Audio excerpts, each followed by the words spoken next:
ನಮ್ಮ ಬದುಕಿನಲ್ಲಿ ವೀರಂತೆ ಜಯಿಸಬೇಕಾದ ನಾನು ಇಂದು ನನ್ನ ಖಡ್ಗ ಕವಚ ನನ್ನನ್ನು ಸೋಲಿನ ಸುಳಿಯಲ್ಲಿ ಸದಾ ನಾಗದೇವಿಯನ್ನು ಪೂಜಿಸುತ್ತಿದ್ದ ನಾಗಶ್ರೀ ಮದುವೆಂಬ ಬಂಧನದಲ್ಲಿ ಬಂಧಿಸಿ ದ್ರೋಹ ಮಾಡಿದ ದ್ರೋಹಿ.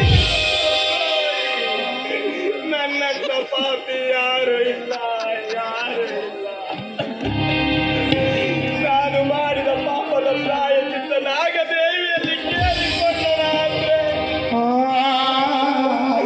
ನನ್ನಪ್ಪ ನಾಗ ಹುಟ್ಟವನ್ನೇ ದೌತ ಮಾಡಿಬಿಟ್ಟಿದ್ದಾನೆ. ಏನು ಮಾಡಲಿ, ಏನು ಮಾಡಲಿ? ಹೇ ನಾಗದೇವ, ನನ್ನನ್ನು ರಕ್ಷಿಸು.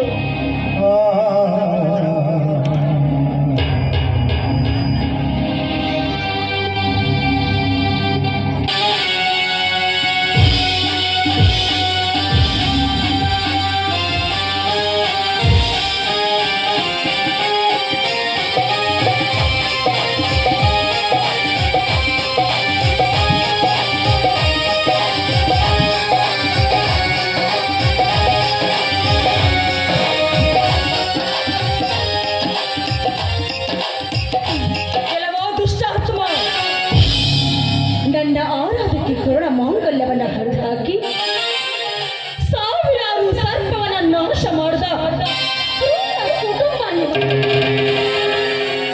ನಿಮ್ಮನ್ನ ಕ್ಷಮಿಸೋ ಮಾತೇ ಇಲ್ಲ ಕಣ. ಯಾಕೆಂದ್ರೆ ಇವಳು ದರ್ಪಕ್ಕೆ ತೀರ್ಪು ಕೊಡಲು ಬಂದಂತಹ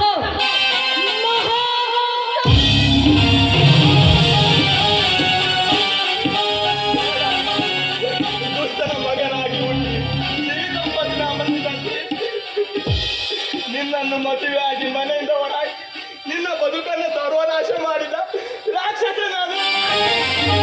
ನನ್ನನ್ನು ದಯವಿಟ್ಟು ಕ್ಷಮಿಸಿ ಬಿಡು. ಇನ್ನು ಜೋರಾಗಿ ನೀನು ಕೂಗುವ ಕೂಗು ಇಡೀ ನಾಗ ಲೋಕಕ್ಕೆ ಕೇಳಿಸ್ಬೇಕು. ವಿಷಯಕ್ಕೆ ನೀವು 1000 ಹೆಜ್ಜೆ ಇಟ್ಟಿರಬಹುದು ನಿಜ, ಆದ್ರೆ ನಿಮ್ಮ ವಿನಾಶಕ್ಕೆ ನಾನು ಒಂದೇ ಒಂದು ಹೆಜ್ಜೆನ ಇಡ್ತೀನಿ.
ಶ್ರೀರಾಮ